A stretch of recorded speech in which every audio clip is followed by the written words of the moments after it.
This show is part of the Subculture Podcast Network.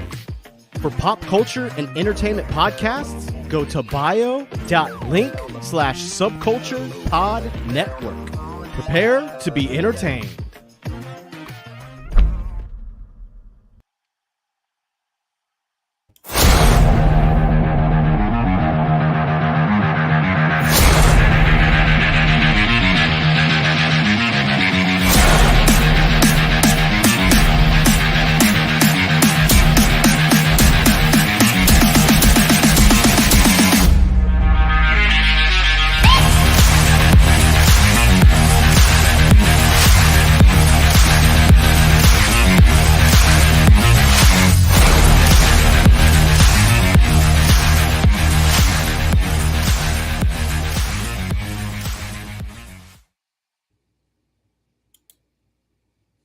Hey, what's up, everybody?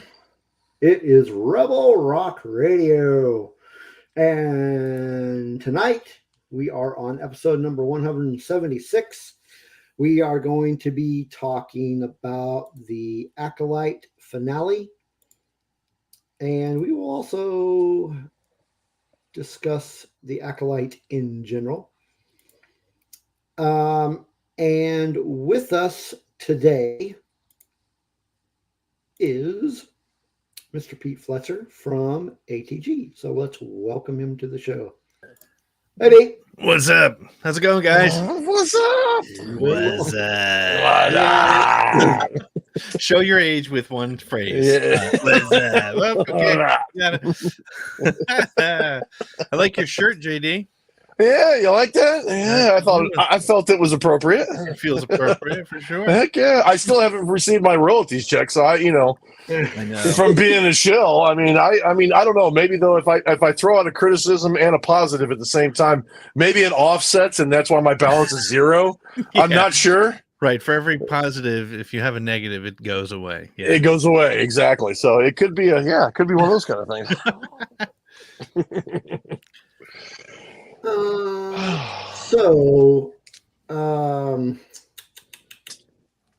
JD. Yes, sir.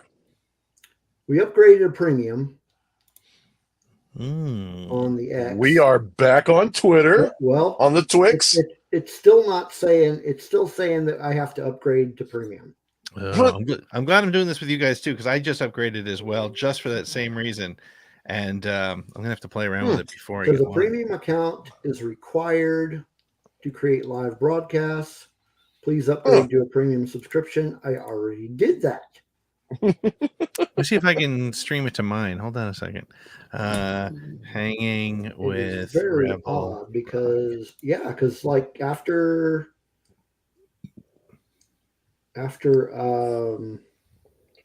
last week.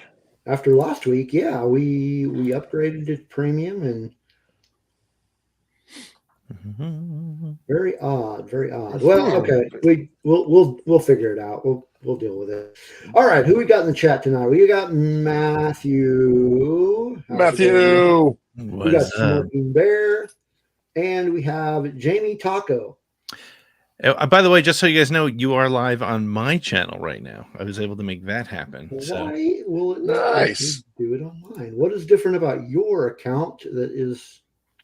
I don't know. Maybe it's because I'm actively anti-Elon Musk, and I feel weird even buying it to begin with. But whatever. I got an audience to reach. You know, I'm forced to use the tools of my enemy.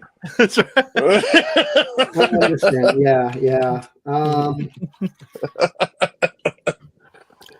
Well. Anyway. Okay, so Jamie Taco is the CEO of Star Wars Non-Toxic Group Alliance Friendly. Wow. Oh, nice. To the show. Hello.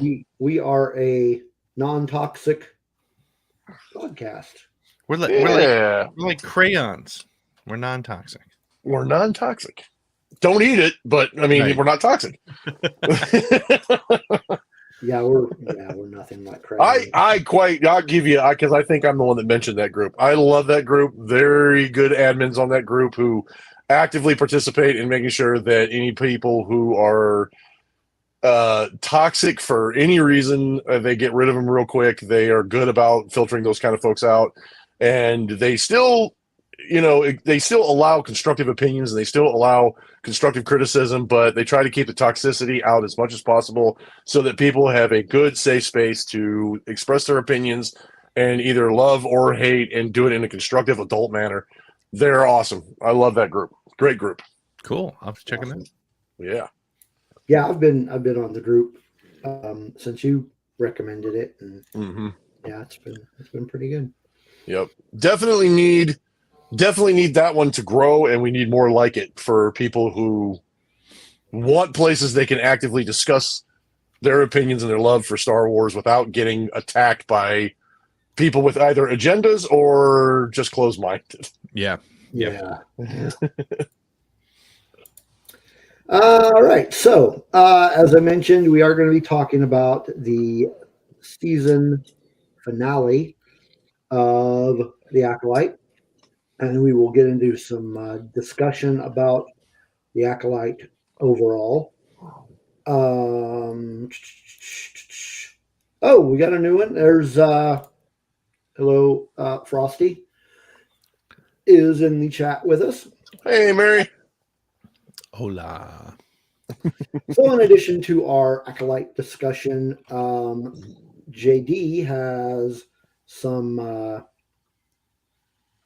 you've got couple reveals. Yeah, I got some reveals, some stuff to add to my collection, and stuff that I can show you. You'll actually be here. You'll actually be here this time for that one, Pete, because I didn't get to show you last. I didn't get to show you last time you were here. You'd love that one. I'm ready to get jealous for sure.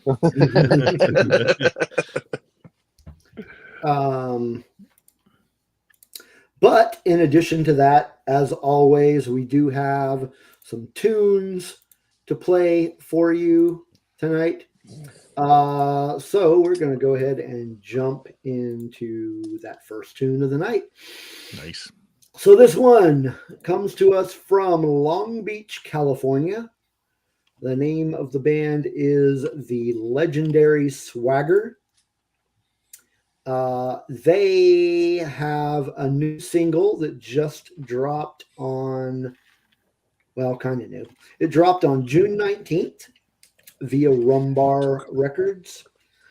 And that is what we are playing. So here is Stand by the Legendary Swagger.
Wow. All right. And that was the legendary Swagger from Long Beach, California. And the music on the show never sucks. That was great. That sounded like that had some Bad Religion vibe to it. I thought that was really cool. All right. Mm-hmm. Yeah, that was a good tune.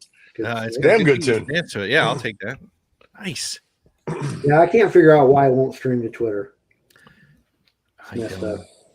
I wonder if it means we need Premium Plus. No, I just have the regular $11 premium thing. You know, I did notice, Steve, that when I saw your Twitter thing, it did not show the little blue check mark. So something on the account is missing. It hasn't quite reached. There's something we're missing on the premium level on that. So you might have to go back in and do it over again, or something.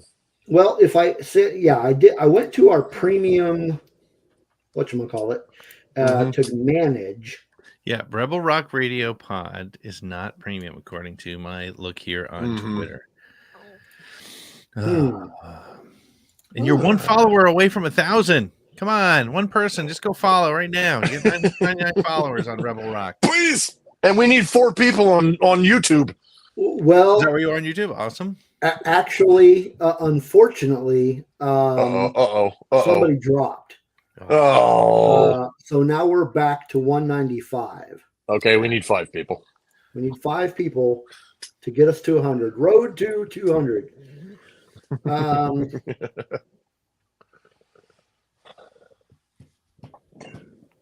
All right. So anyway, okay, I'm gonna get my mind off of Twitter because we'll figure it out. We'll get it figured out. Hopefully we'll soon.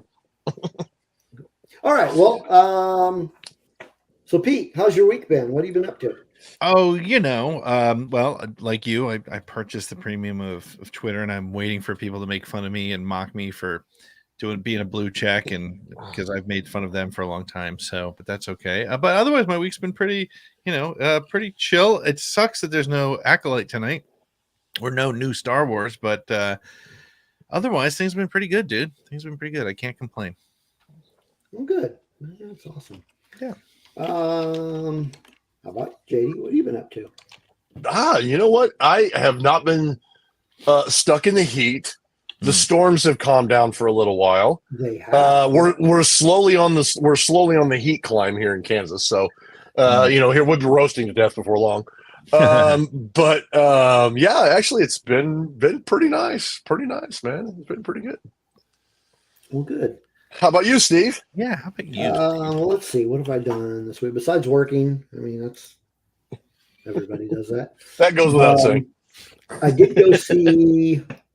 What movie did I see this week? Twisters. Oh yeah, how was it? How was that? All right. I mean, it's fine. I did not want to see it, but the wife and child wanted to see it, so of course we went to go see it. So my understanding is this is not a reboot, but this is a sequel. Would you agree? I didn't see any references to the old movie. Okay. But I mean, if it's a reboot, they did not.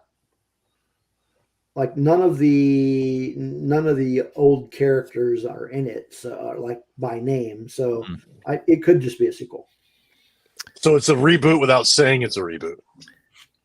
Yeah. It's a C-boot or a requel. Maybe it's a requel. A requel. So visually, it was pretty decent as far as. I mean, it kind of hits close to home for me and JD. But yeah, I to this day, whenever like or the beginning of tornado season, it seems like they always put Twister on one of the channels or many of the channels, and I refuse out of pure karma. I refuse to watch that show in the spring because I'm afraid that's how I'm going to end up. I wouldn't blame it. My wife. So my Twisters. Story for the week is my wife and daughter went to the Luke Combs concert on Friday night, where the cast came out on stage, and so my wife and daughter had pictures of that, and they were very excited about that. Because my daughter and wife think that the dude in the movie is hot, whatever the hell his name is. He came from kind of out of nowhere, right? He's like a big deal. He's been like everywhere. Yeah. Yeah, the first movie that I saw him in was The Dark Knight Rises. He played a very small part. Isn't that okay? He was one of the stock traders. Oh, yeah, yep, okay, yep. I really never noticed him again until Top Gun. Yeah, Top Gun 2. Top Gun. Yep. Top Gun 2 is where I really noticed him. Yep. So yeah, I mean it was fine. Do you guys have your Deadpool tickets? You gonna go see Deadpool this week? I do have my Deadpool tickets. Yes, on Friday. I can't. I've been avoiding spoilers as best as possible. Mm-hmm. I'm sure some dipshit's gonna post something and it'll be too late. So, but Pete, how the hell are you gonna post spoilers when you're constantly on the internet? It is gonna be tough. It will be very tough. You're in trouble, buddy. That's all I gotta tell you. Screwed, no matter what. Yeah. So you going to see it on Friday? What about you, JD? When are you going to see it? I think we're gonna go try to go see it this weekend. Yep. Okay. Yeah, because my tickets are for Thursday. Yeah. So yeah, I'm really looking forward to that. Yeah. Oh yeah, I am. Yeah. It's gonna be good. Yep. We're huge. We love to just sit, and if we got nothing else to do, just throw the Deadpool movies on in rapid succession, and it's just a lot of fun. Yeah. Me and we rewatched 1 and 2 just this past week. But and I'm not gonna lie, to this day I've seen that movie, the first one, several times. And when Deadpool tries to punch Colossus in the crotch, I cannot stop laughing. It is when he tries to beat the crap out of him and breaks all of his bones. Yeah. I'm sorry. I die every time. It is hilarious. Those movies are like the rare movies where they're actually funny every time, and you know it's coming, and you laugh at it every time. So. You can't stop. Yep. And I'm excited too, because I thought for sure that Disney would never do it. Yeah. Yeah. I thought 100% that Disney would never do a Deadpool movie just because of all the stuff that was in the first 2 movies. I'm like, there's no way. There's no way they're going to allow that to happen. And not only did they say, okay, we're going to make a Deadpool movie, but we're going to throw Wolverine in there too, and it's rated R. Yeah. And I'm like, oh, okay, I'm on board for this. It's going to be great. I'm kind of hoping, I'll be honest with you, I'm kind of hoping that this brings people out of the theater slump. Yeah. Well, between Twisters and, what's really weird is because Twisters and Deadpool are in the theaters at the same time, my son wanted to go see Inside Out 2 on Sunday. He wanted me to take him on Sunday, but I can't find it in any theaters because there's so many, there's a couple new horror movies and stuff like that, which are pushing them out. So I think the death of the movies, I don't know. I get on and off that train all the time because I feel like it's happening and then I feel like it's not. And I think it's a lot. I think what we're learning is the quality has to be good. People are no longer just going to the movies on a weekend because it's a weekend. Like there has to be an event, has to be something they care about. And frankly, I guess people didn't care about Indiana Jones. I guess people didn't care about some of the other ones. And that's okay. Which is a horrible shame. Yeah, it is. But and again, like Miss Marvel and these other movies, people just didn't care about them for whatever reason, and it shows. But you got movies like Twisters, which are taking off. You got all the animated films; they're doing extremely well. So who knows? Mm-hmm. Who knows? I think Deadpool and Wolverine will be. Well, I wasn't worried about it, but I was even more convinced that it was going to go like stellar when they showed the old Sabretooth. Yeah. Yep. When they showed the original Sabretooth, Tyler Mane, when I saw him and they were going to fight, I'm like, oh God, yeah, this is going to be fun. With Deadpool doing commentary in the background and then those two fighting. Well, plus I'm sorry, I know this isn't an MCU podcast, but the connection to Loki, which to me is the best of the best MCU shows on Disney Plus. Squirrel! Everybody drink. I can do that. I'm excited. I can't wait to see it. And again, I'm going to avoid spoilers as long as possible. Someone will ruin it for me, I'm sure, because I can't stay off social media, especially now that I'm paying $11 a month. You Elon Musk, Jesus. Sorry. All right. So sorry. So Star Wars, right? Yeah. Okay, so Mary, you don't know what squirrel is. For reference, squirrel is every time we get off the rails and we kind of get off subject and regress a little bit, you have to drink. It's just a drinking game that we have on this show. Yeah. You're required to participate, unless, of course, you don't want to drink alcohol. Then you're fine. But it's just a thing. It's a thing. I've got my iced tea. I drink that. There you go. I've got spiced rum and ginger beer and ice. Oh, very nice. I have a good shock top. Oh, nice. Oh, shock top. You got an orange in there too, or no? Let's show No orange. Show Frosty the squirrel. We got to show Frosty the squirrel. There. Anytime we get off track, which is often. Yeah, Pete, you were like, "Oh, this is not an MCU podcast, dude. This part of the show could be about anything. It's all good. It's all good." She'll sip her wine. Okay. Nice. So JD, I did promise a rant, but before we get into that, I do actually. Yes. I do have a piece of news. Ooh. That just popped up as I was prepping for the show. You guys prep? I have to get the songs loaded. Yeah, that's fair. I mean, you and Nick stick to a schedule. We kind of have a suggestion that we're supposed to stick to, but yeah. So what popped up right while I was prepping? There's going to be a prequel graphic novel coming out. Celebrate the 25th anniversary of the Phantom Menace. I'm reading the article now because I didn't read it earlier. 208 pages. Where's the freaking release date? I don't know, dude, but that artwork is killer.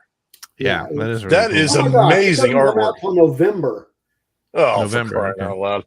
Oh my gosh! But you can get it on Amazon, Barnes and Noble, your local comic book shop, of course, and TFAW, whatever the hell that is. I don't know what TFAW is. I saw an eyeball, Steve, or Pete. I saw an eyeball, Pete. I was just having a little fun. That cover art looks really cool. That Padme looks a little Asajj Ventress-y, which is kind of cool. Yeah.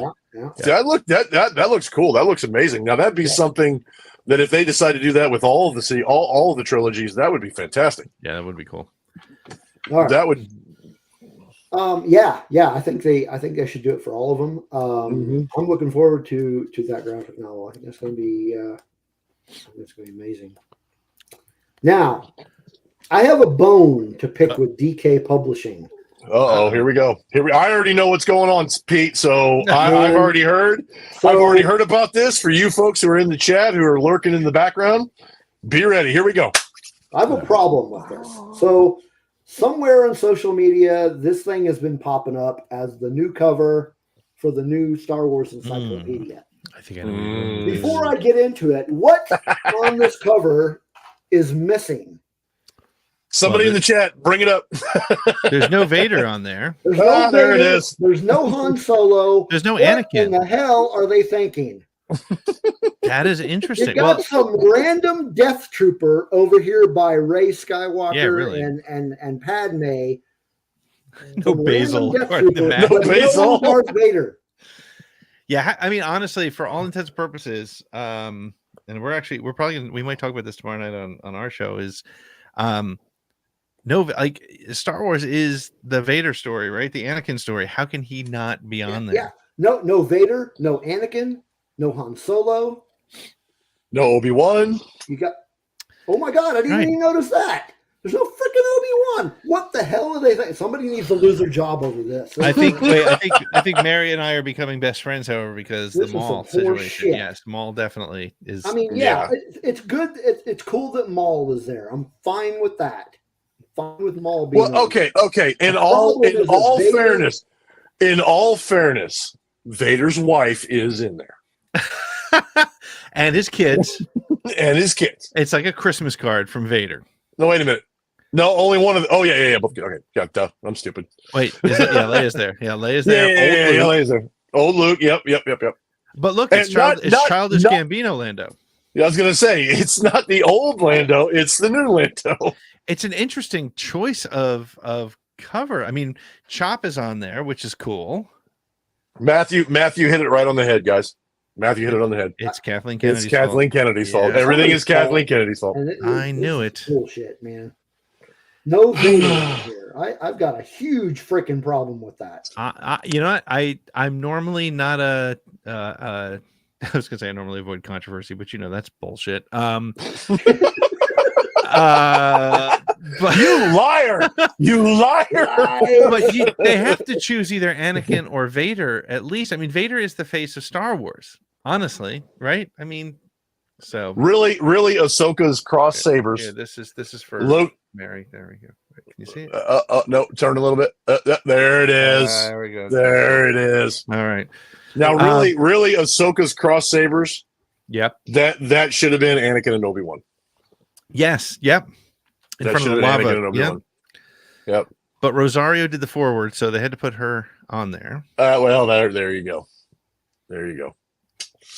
At least they didn't include that Han killer. Very funny, Matt. Somebody fucked up. They didn't include the Han killer. It's funny. Steve said he had a rant, and meanwhile, JD and I just talked all over him. I'm sorry. That's all right. That's all right. Yeah, but you nailed it on the head, though, Pete.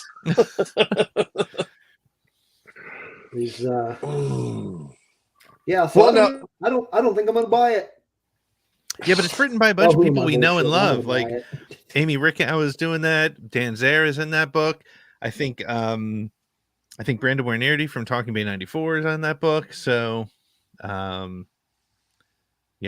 Okay, Mary says she has a female version of Maul, and I would love to see that. So, tattoo, yeah, right. Female version of Maul is Talon. Yeah. Darth Talon. There you go. I mean, that to me, that's the female version of Maul was Darth Talon. Yep. I'm starting to like the show a lot more than mine because it just doesn't. We're just going. Where's that squirrel, man? Because this is jibber jabber, man. Squirrel. We just jibber jabber. It's what we do. Did we? Now we had one other piece of news come out too. I don't know if we got it out before last show or we didn't get a chance to discuss it last show. Did you? I know Pete, you saw it because you put it up on your Twix. I saw that on there, and there was some commentary on there from some other people that were being really douchebaggy about the whole thing. But the poster for Skeleton Crew, yeah, new poster for the Skeleton Crew came out. Here's why it works, and for all the reasons that the jerks don't like it. I showed it to my son again. So interestingly, I think I mentioned you guys last time that my son loved Acolyte, and I know we're going to get to Acolyte at some point. We'll get to it, folks. Eventually, yeah. Hang out. We'll be there. We'll get there. Yeah. But I showed my son's been waiting for Skeleton Crew ever since we went to Celebration, and then I showed him the poster, and he was like, "Oh, that's cool." So like, that's what it's for. And honestly, somebody said it on Twitter too. That they think it'll end up being George Lucas's favorite Disney era Star Wars, and I would buy that. I think it's just going to be fun. It's going to be the assholes are going to expect more from it than it is, but I think it's but I think it's going to be a fun show. What do you guys think of the poster? I'm looking forward to it. Mm-hmm. What I keep hearing is, and this is showing basically our age. Mm-hmm. Everybody keeps saying Goonies in space. Okay, I absolutely freaking love the Goonies. Love the Goonies. Yeah. So if it's Goonies, if it truly is Goonies in space, I'm here for it. Yeah. I'm here for it. So yeah, I love the poster. I think it looks great, and I think it's going to be a live action that's going to be geared to kids, so that way kids can have something that they can see, something that they can see themselves in, something that's original. Yep. For more for that Disney target audience, which is going to be the younger crowd. Yep. And like some people I've seen, not just you, Pete, but other people, it's like if you're going to complain about something that wasn't even meant for you, right? Yeah. Then you need other help. Yep. So yeah, just get that out of the way now, because now that the Acolyte is over and it's pretty much, the haters can move on to something different now. Yep. It's like they've already started trying to attack that, and it's like, okay, yeah, you're just. At this point, we don't have any interest in hearing what you have to say. At this point, it's just apathetic, and I feel sorry for you. For sure. Yep. So. Yeah.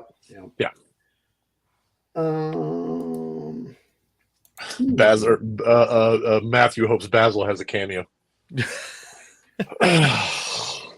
Matt is on the Basil train or whatever. As soon as the Disney Store releases a Basil plush, Matthew, I'm going to buy you one. And then I'm going to find you a hang killer mask so that way you can come to terms with what's going on. So Pete, did you happen to see last week's episode of our show? Oh, no. Unfortunately, I missed it. So he didn't get to see this. We were speaking of Matthew.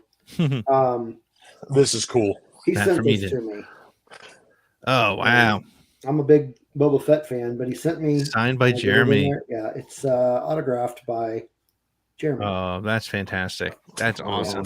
Love that. Pretty awesome. That is really cool. Yeah. I haven't hung it up on my wall yet. I really need to.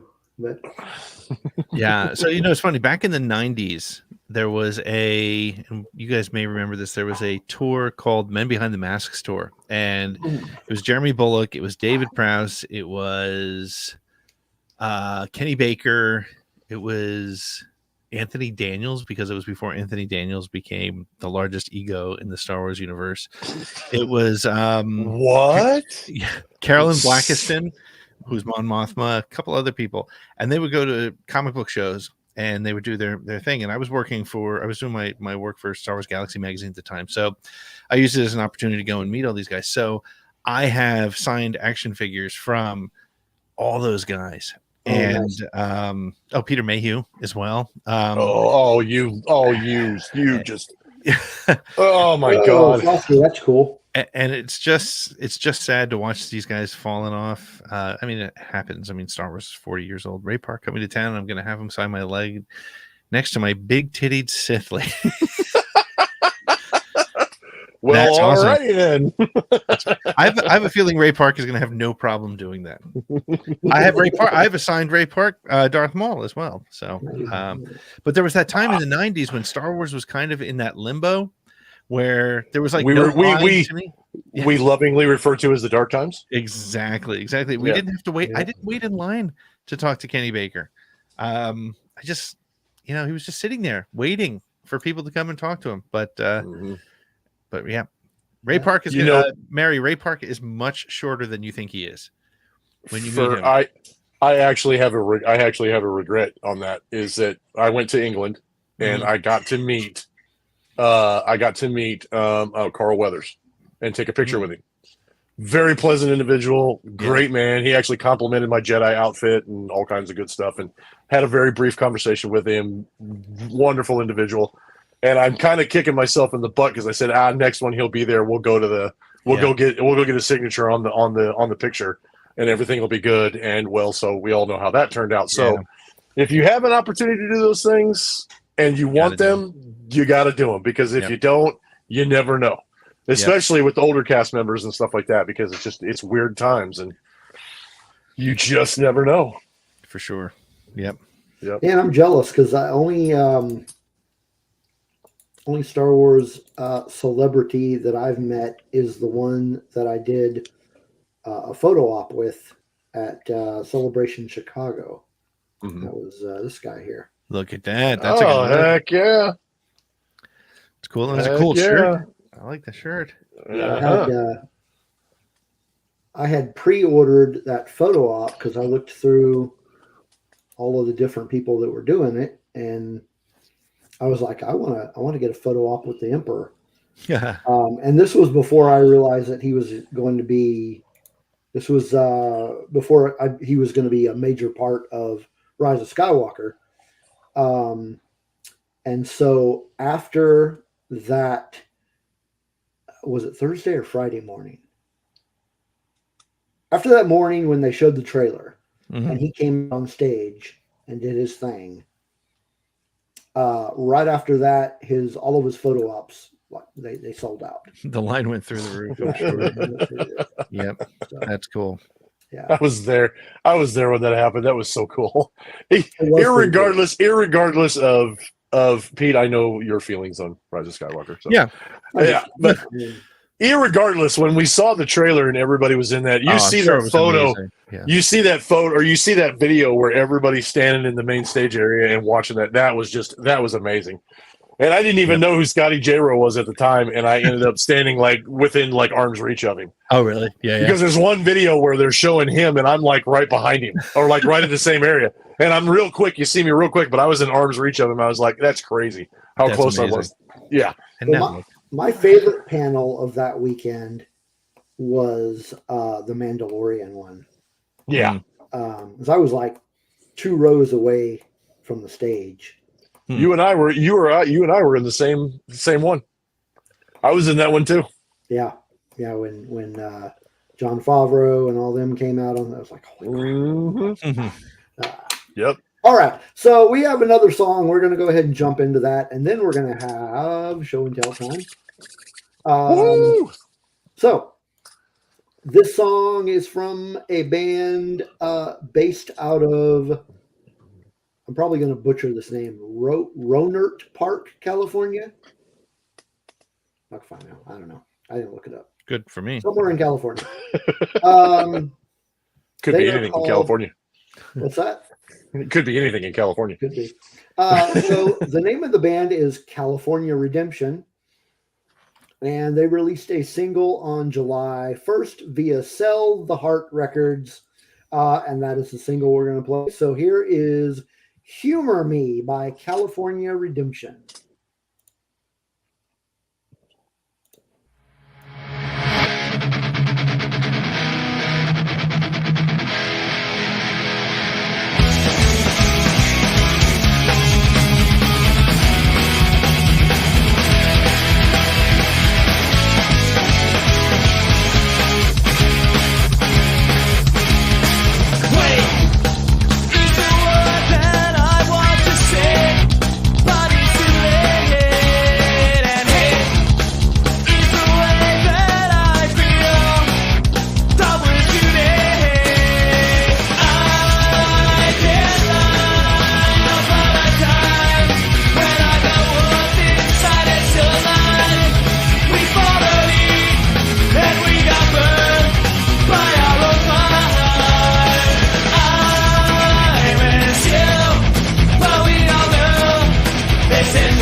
and that was, well, if I can get this turned off here. Oh, California Redemption with Humor Me.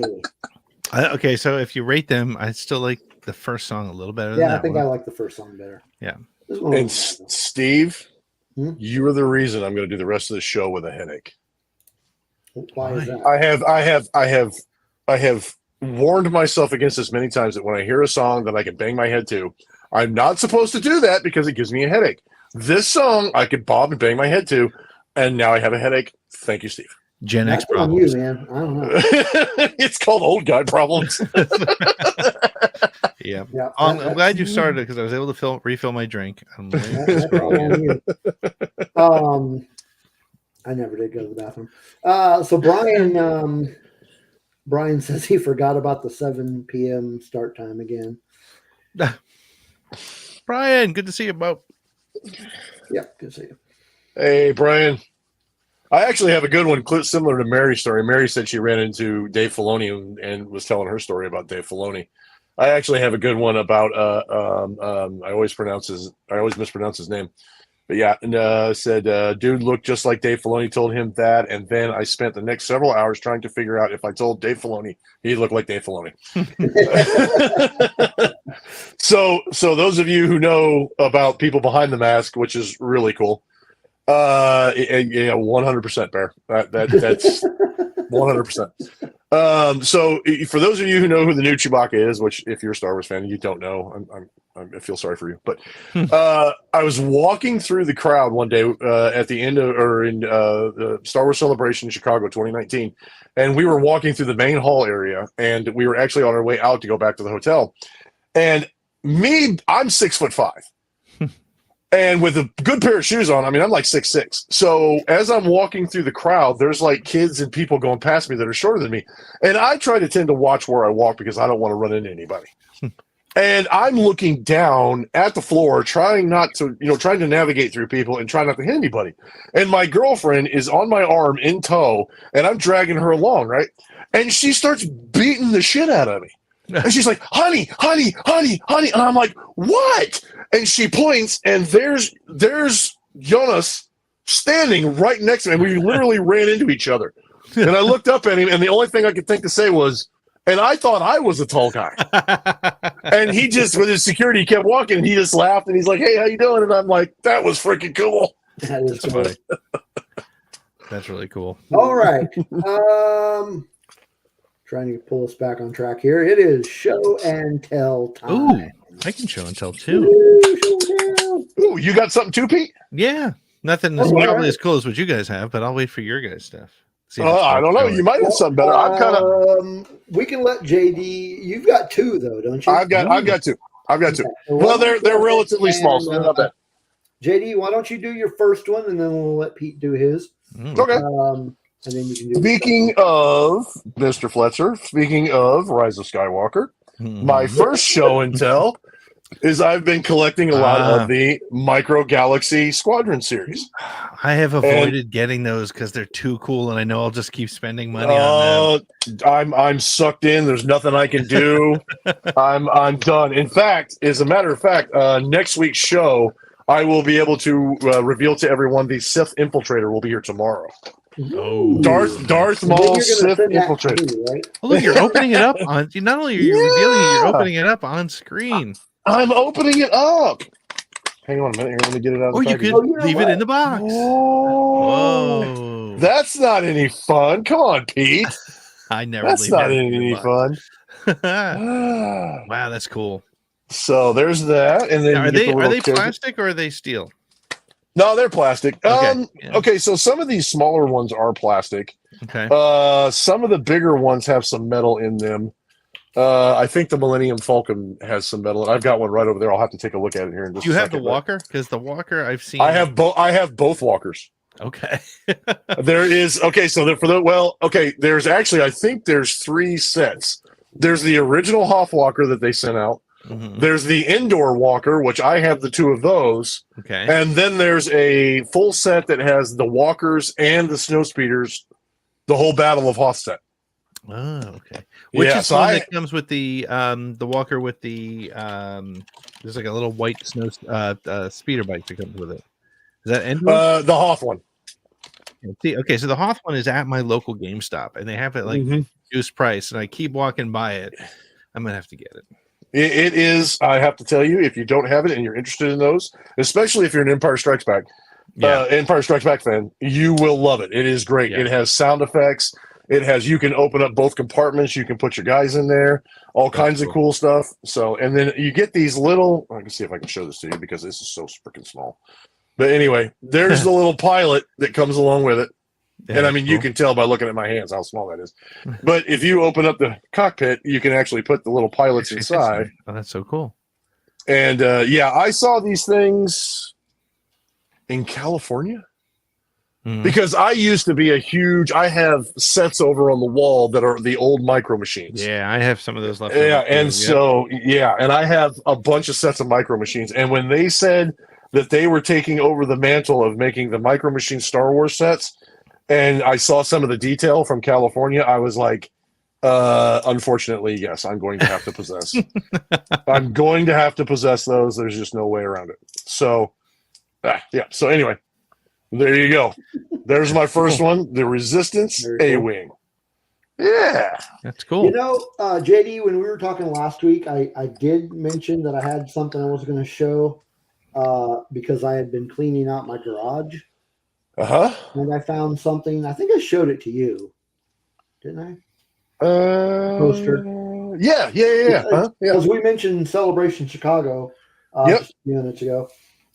So I've been cleaning out my garage, and I found a box with a bunch of stuff, and I got this from the the Mando panel in Chicago. Yep. Wow. Oh wow! There's something on the back of this. So there is? Came from another panel.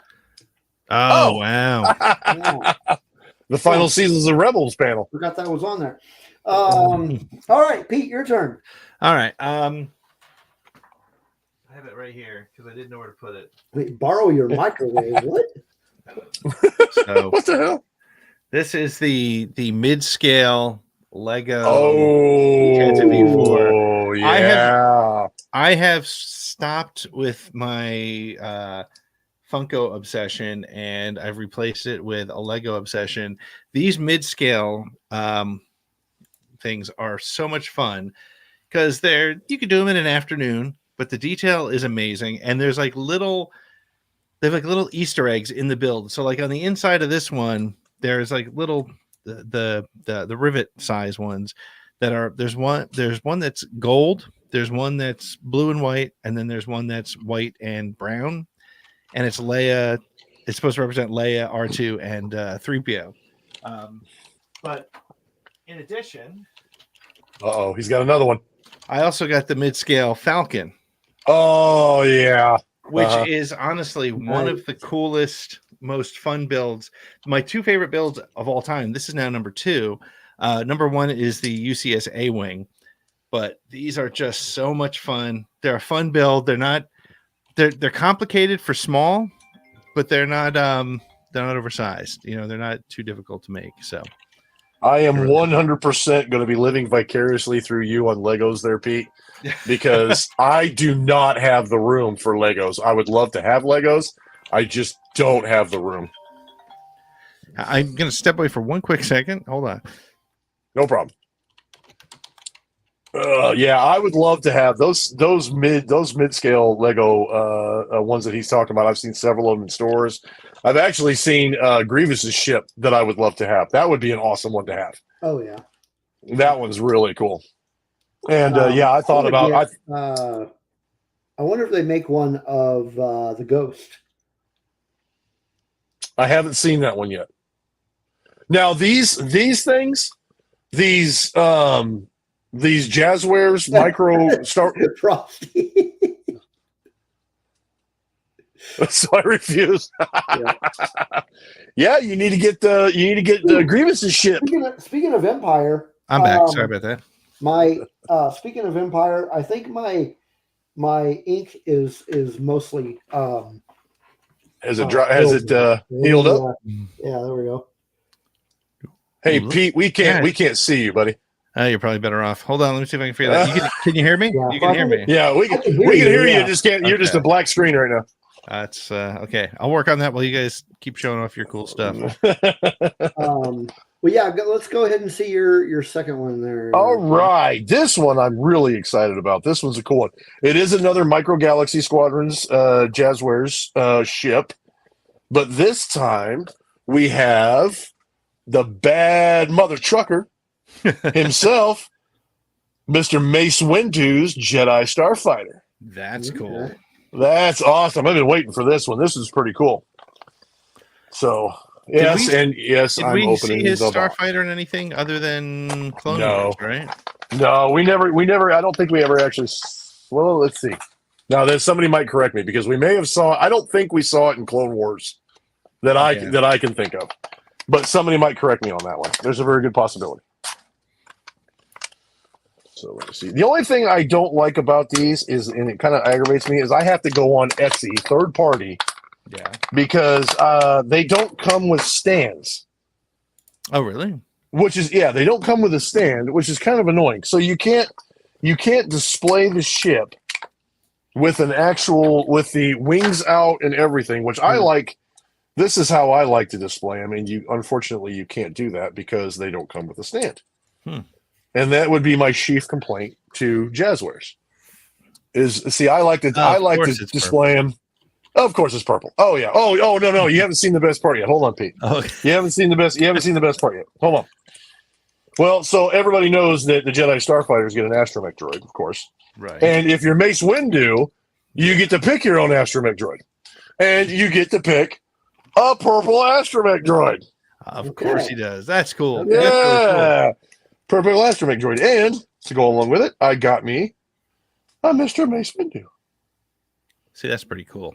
That is pretty cool. See, I wish you see now I'm like this point I came on the show because now I'm gonna have to buy these stupid things. I don't want to do that. Okay, he so does that to me too. I was just gonna say that. Yeah, unfortunately, because I have moved on to things like Sideshow Collectibles, and I showed Steve how to get onto Hasbro Pulse and order shows directly. Yeah, oh yeah. And I got my. See, you missed it. I have sitting back here that I haven't displayed yet. I have sitting out there. I have the Luke from the end of season 2 Mando sitting out in the other room.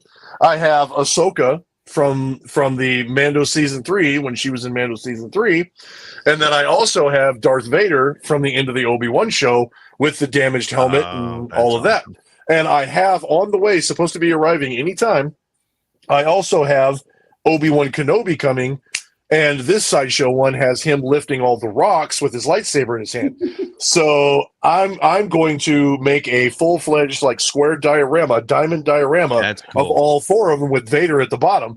And as soon as I get it all put together and I get all the pieces in, I'm gonna put some pretty good pictures on some really good pictures.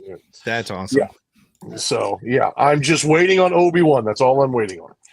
So that's amazing. Here you go. There you go. Can you see that okay? Yeah. Mace Windu in the cockpit is purple droid right there.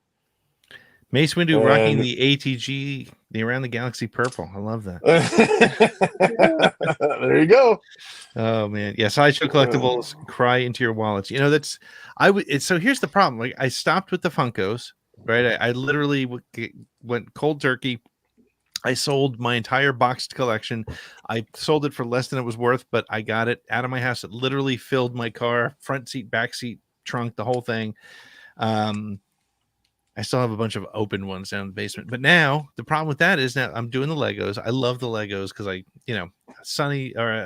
rainy Sunday afternoon, I can just sit and just play with them. The problem is they take up a hell of a lot more space. These mid scale ones are fun, but I still have sitting just outside this door, I have the X-Wing, the UCS X-Wing, and the UCS TIE Interceptor. And they just take up so much room. And well, I'm anticipating, and I think we're going to have to do like a show, or I'm going to have to talk Pete or talk Steve into doing a show just separate on this one. But when I have the reveal come in the fall, I have the HasLab Ghost coming in. In the fall. Oh man. Yeah. So I missed it. I'd say I missed it. I didn't miss it. You can't miss those. You have 8 weeks to do them. But I I didn't commit to it, and I'm kicking myself because the Ghost has become my favorite ship. Yeah, I have one back there. And I actually have one of these, one of the Jazzwares. I have one of the Jazzwares, and it's the episode where it's the Ghost and then the two Y-wing bombers attached to the side as they go. Yeah. And I'll have that one coming in too. I'm not sure when that one comes in, but it's coming in. I have a Micro Machine Ghost when they were still Micro Machines or whatever it was. The last the die-cast metal ones, whatever that was. Was that Hot Wheels? Hot Wheels. So I have that. I also have the Fisher Price Ghost that I got my son 10 years ago, 8 years ago, whenever Rebels came out.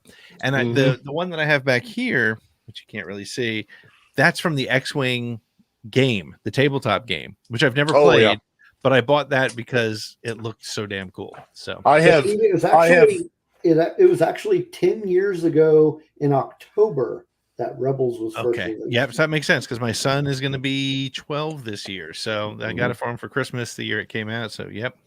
Speaking of that X-Wing game, Pete, I have two different versions of the Millennium Falcon. I have Lando's version from Solo, and then I have the New Hope version. That's cool. From that collection. So, yeah, I was in a league that played that X-Wing miniatures game. Really? Most of my collection is all Empire. So yeah. Everybody has an obsession with the bad guys. I got a yeah. I think I got the Houndstooth as well. Oh, that's cool. That's cool. Yeah, I don't remember why I got that one, but maybe it was for sale somewhere. But there is a store here in town, game store, that does still sell those items. At least they did the last time I was in there. So I need to go in there and see if I can't get me a Ghost or. It's funny because every now and then you go into those stores and there's like there's one just sitting in the back of like a ship that you're like, oh my god, nobody's bought this. I gotta buy it. Yeah. See, Barnes and Noble used to sell the X-Wing game ships all the time. My Barnes and Noble still has the display, but none of the ships. It's just they've got like the end cap. Like, bastards. One of these days. And speaking of which, Maria, one of these times, what I'm going to have to do for you, if you stick around, is I'm going to have to grab my 2019 convention Gentle Giant Darth Maul with the mecha legs, which is Darth Maul's under half was the spider legs, which is the huge one. It's about this big. I have not taken it out of the box, and when we get an opportunity, probably not today, but when we get an opportunity to actually take that one out of the box and show it to everybody, I have a really cool story behind that one. So maybe on the next break, what I'll have to get on the next break, specifically for Mary, is when I I don't know if you guys remember, you guys probably remember the when Phantom Menace came out, there was a Darth Maul. There were a couple of like full size action figures, like big ones, and I got the Maul, and it's so awesome. It's like it honestly, to me, it's competitive with the detail of the Hot Toys stuff. But of course, this was 99 or whatever it was when it came out. So, but I can hang on a second. I might be able to give a little preview here. Hang on. We do have another break coming up. Okay. Here, where did you go? I feel like we've just ruined Steve. Like, okay. I can't do it. Hang on a minute. What are you trying to do? I have literally sitting right behind the camera is where that mecha legs is sitting. I was going to give a little preview. I was going to give a little preview for those of you who are interested in it, but I can't do it. So I'll have to do it some other time. So JD, Frosty is in our Discord. So if you, I can send you some pictures.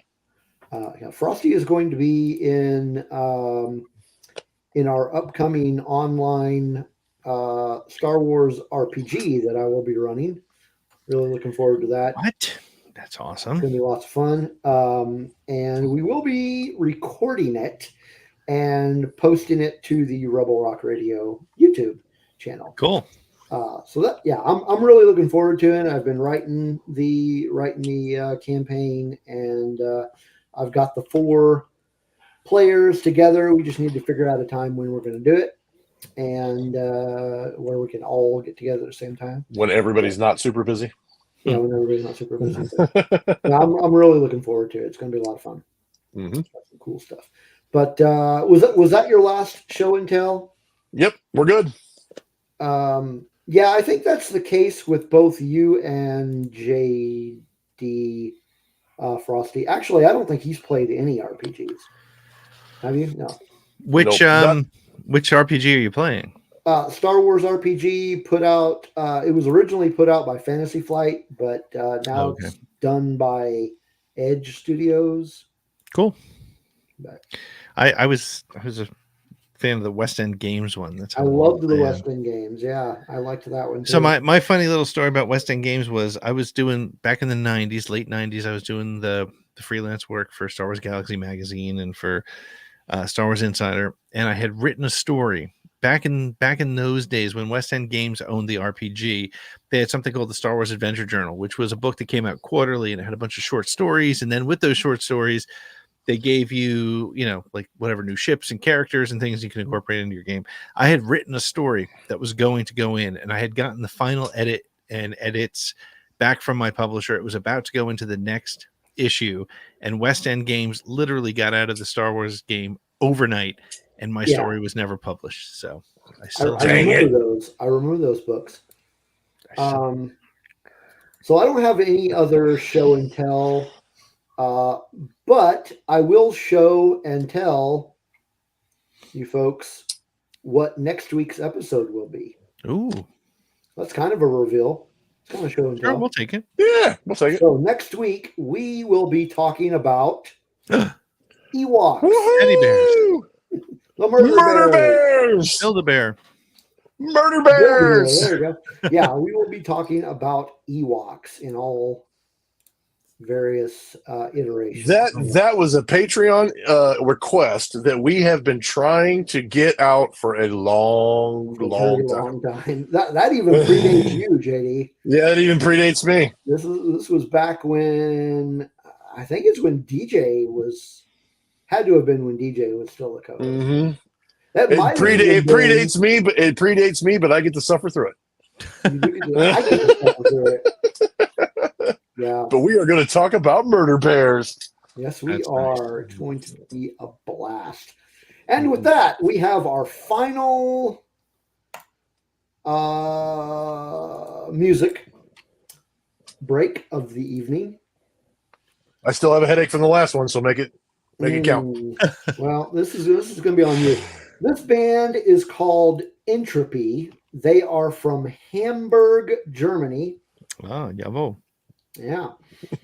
And they have an album coming out on October 30th called something in German? Dharmakaya.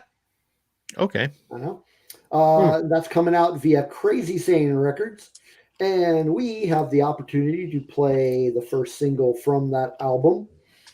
So here is Entropy with King of Pain. Ooh. Maybe. I have a feeling I'm going to have a worse. King of Rain, not Pain. Oh, okay. I was going to say I have a feeling I'm going to have a worse headache. Taco Cat.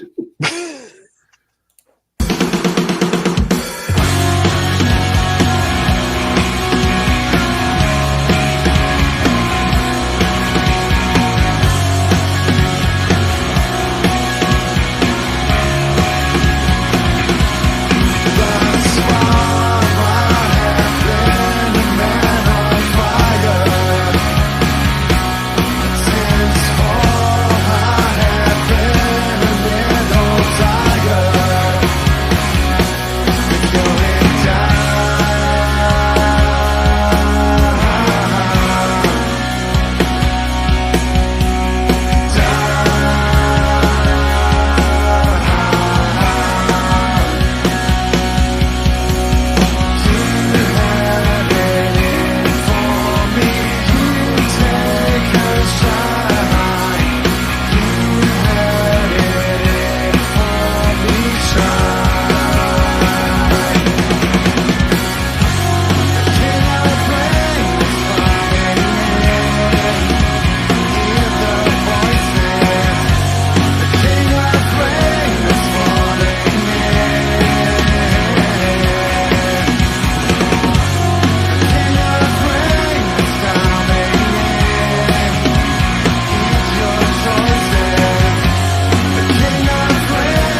Entropy with King of Rain. I liked it, but it was kind of like Mary said it here. She's trying to figure out what the band reminds me of. But I was getting some hints of Dinosaur Jr. in there. Yeah, definitely like some 90s kind of 90s indie alternative type stuff. But I some strong Dinosaur Jr. Maybe. That was my favorite song so far, though. Really? Yeah, I like that one. I really like that one. So, hey, by the way, Steve, do you put these like the links to these songs in the YouTube or? Yeah, they're in the show description. Okay, cool. Also, if you are on either Spotify or Apple Music, what was it? What did it used to be called? iTunes. If you are on either one of those music platforms, Rebel Rock Radio has a soundtrack playlist. Oh, cool. That has all of the tunes that we play if they are on those platforms.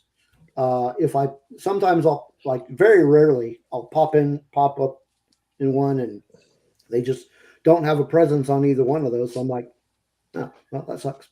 Let me just also say I was really becoming a fan of Mary until she said I've never heard of Dinosaur Jr. I was getting ready to say, how have you not heard of Dinosaur Jr.? What are you, like 16? Get out of this chat now. We all get in trouble. Don't leave the chat. No, it's funny because my listen to this. This makes me feel really old, or perhaps as a failure. Don't go. Hey, I'm kidding. My daughter didn't know who U2 was. My daughter did not know who U2 was, and now my daughter, her first concert was Ghost. She knows music. She plays drums. She knows Rush and the Police and all this, but she didn't know who U2 was, and which is fine with me because I think they're a bit overrated, but. I was just like, I agree. I thought everybody just kind of like you were born and you knew who U2 and Bono and the Edge were, and that was it. So Frosty knows who U2 is, but no Dinosaur Jr. That's okay. I mean, honestly, unless you were alive in the 90s, you probably don't know who. So Frosty, if you can remember, because I won't, remind me to post some links of some of my favorite stuff of theirs in the Discord. No, they're not classic rock though. They're from the 90s. I mean, but that might be classic now. Well, guys. yeah, I was gonna say, depending on when you were born, that might be classic. Okay, that is kind of classic. Listen, it might be classic. I was trying to explain to my daughter, and then I realized that so I was born. Let me put it this way: I saw Star Wars in the theaters in 1977. So I realized playing 90s music for my daughter and my son was like my dad playing music from the 50s for me. And I suddenly felt like an ancient, like the old guy in Indiana Jones and the Last Crusade. I was just like, oof. I just, but hey, us saying it's not classic is just us trying to deny how old we're actually getting. Hey, and I will say this: I don't know how often you guys go to Home Depot. I imagine you go probably as often as I do. Home Depot has the best soundtrack, man. You want from Home Depot? Did you really? Yes, we did. Yeah. I fucking love Home Depot. For the music. I'll spend the day there just walking around, filling up my car with shit I don't need, and listening to the soundtrack. There you go, Frosty. Give me a Sirius XM channel for Home Depot. That's what I need. In the Discord, Frosty, in the Discord, I just dropped my favorite song by Dinosaur Jr. In the music channel. That's so funny. Nice. So there you go. Nice. You know what? It's actually time to talk about it's actually time to talk about the topic we came here to talk about. We're over an hour into the show. I told you we'd get to it. Okay. So first we're going to talk about the finale, of course. Mm-hmm. So let's start with 1 out of 5 ranking.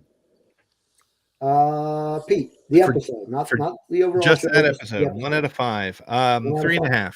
3.5. I thought it was. Frosty, I told you guys that we would get there. We eventually do get there. Yeah. So I think 3.5. Well, no, let me rephrase it. I'll put it at 4. If I compare it to the other episodes, it's a 4. The good parts about it were so good. How's that a squirrel? Was there a squirrel? Did I miss a squirrel? Oh, she wrote the whole everything before this was squirrel. Okay. Yeah, I think that's what she's trying to say. The entire episode is a squirrel. This has been a squirrel episode. That's okay. Yeah. I'll just drop it at 4 out of 5 It's for okay, now. guys. She's new here. Yeah. She just wants an excuse to drink wine. Can't blame her. Honestly, can't blame her. An hour of squirrel. It's true. There is always at least an hour of squirrel. Mary, we promise nothing. It is only a suggestion. If you haven't watched the show before, now you know. Start talking about it. If you want structure, watch our show on Thursday nights. If you don't want structure, this is the place that. This is why I actually just texted Nick on the break, my co-host on my Thursday night show. And I was like, I am loving the fact that they don't have like 20 minutes of topic and then you move on. This is like 20 minutes of no topic. Just fucking go. So. Yeah. We do have a main topic that we do talk about. Yeah, but it took us an hour and 10 minutes to get there. We will talk about that. No, I love it. 4 to 5 stars. Okay, so you gave it a 4. You gave it a 4. Yeah. JD, how about you? Same, 4 out of 5. Man. For this episode, yeah, 4 out of 5. Yeah. Yep. I am. I was on the fringe. I was on the fringe of 4.5 out of 5, but I'm not a 4 out of 5. I am so in the minority. Uh-oh. I mean, I'll give it a 3.25. Okay. And the 0.25, I only up it to the 0.25 because of the lightsaber duel. Yeah, the wire work. Oh, that was great. You mean Crouching Tiger, Hidden Dragon? Yeah. Crouching Tiger, Hidden Jedi. Hidden Jedi. Yeah. But yeah, I went back and rewatched it because after I watched it the first time and everybody was just raving about that episode, I'm like, I must have missed something. There must be something there that I missed. And I went back and watched it. I'm like, no, I didn't miss anything. It's fine. It's not a horrible episode. I mean, the best things about it to me were, besides the lightsaber duel. The lightsaber duel is pretty cool. But I liked seeing the cameos. We got to see Plagueis and we got to see hey, Tina's here. Hey, Tina. We got to see Plagueis and we got to see Pointy Ears. Man, which Grogu Tina looks pretty says, old. I missed Khmer's sexiness. I'm not gonna lie. I was disappointed with the Yoda scene for one reason. Because even looking at the back of his head, he looked like old Yoda, not what you'd expect to see in High Republic Yoda. He looked like Empire Yoda. Yep. He looked like bothering him while he was on the can. That's the way season 2 is going to open up. He's going to be like, taking a shit. I am. Like, come on, he's on the toilet. Don't bother him right now. Bothering me, you are. I have a big one. Posting to Twitter, I am. The only reason I didn't give it like a 4.5 out of 5 was one of them was Venestra, and the other one we can talk about later. Well, we'll get to Venestra. Okay, we'll get to that. We'll get to Venestra. When we get into our discussion about the show overall, I will definitely be talking about Venestra. Ooh, interesting. I feel like I'm going to be in the minority on this one. Okay. Uh-oh. Dropping a log in the swamp. Well done, Isaac. Well done. Very good. That's awesome. Isaac popped in to tell us that dropping log in swamp I am. All right. You gotta love the lurkers. We have a winner. Gotta love this chat room. Mm-hmm. Okay, so now Frosty and Tina are friends. So Why no title? Well, they did title it like a day later, right? Oh, did they finally title it? Yep, it's called The Acolyte. Oh, The Acolyte. Yep. That's lame. It is lame compared to the other episode Yeah. titles. It was disappointing because I thought that the titling was very smart, other than day and night. But I understand why they did it. Yeah. It's Well, after the big reveal, it makes a little bit more sense. Which it does, because the Acolyte was Osha, right, as opposed to May, right? So yeah. So let's talk highlights. What were some of your favorite parts about the episode? I mean, to me, the most important thing about this episode was the fact that, contrary to what some people are saying, who just want to stir up the pot, and I know Matthew's watching and he thinks that's all I do, but I think, Don't you? Yes, I do. But I'm guilty too. I do believe that they landed the plane. They answered all the questions. They closed the show out. They left a couple unanswered questions, which is good, but there was nothing like they answered all the pressing questions, which is something Star Wars has absolutely sucked at in their I think that was the biggest problem with Ahsoka. I love the Ahsoka show, but the fact that it did not close out was incredibly disappointing. It was basically, it extended the Rebels story a little bit, and that was it. Hey, Spencer. Hey, Spencer, how are you? So to me, that's one of the reasons why I gave it a 4 out of 5. And again, I loved the lightsaber duels. I thought they were great. And the thing that I haven't posted this on Twitter because it will get me destroyed, but I will say it here. Amanda Stenberg was the worst part of that show, and I hate to say that, but her acting was so flat, and I was disappointed. I did not care enough about her character. Now, that may have been the directing, that may have been the editing, it might have been the writing. I don't think it was the writing. I just think the show didn't give it enough room to breathe, and as a result, Amanda Stenberg was kind of Hayden Christensen in the prequels on this. She's probably a great actress. I've seen her do other things that I thought were really good, but I don't feel like she delivered on these characters. And again, I don't think it's... Which character are you referring to? Osha and May. Osha. Oh, okay, yeah. Okay. And I, honestly, if I posted that on Twitter, I would get absolutely fried for that. I'm sure you would. But I really think maybe she wasn't directed well enough. I don't know. But I didn't care enough about Osha or May. And that's the problem with the show. To me, the problem with the show overall, and I know I'm probably screwing up your order here a little bit, but problem with the show overall is I have no idea who it was about. Was it Soul's show? No, was it Kymir's show? Was it Ocean May show?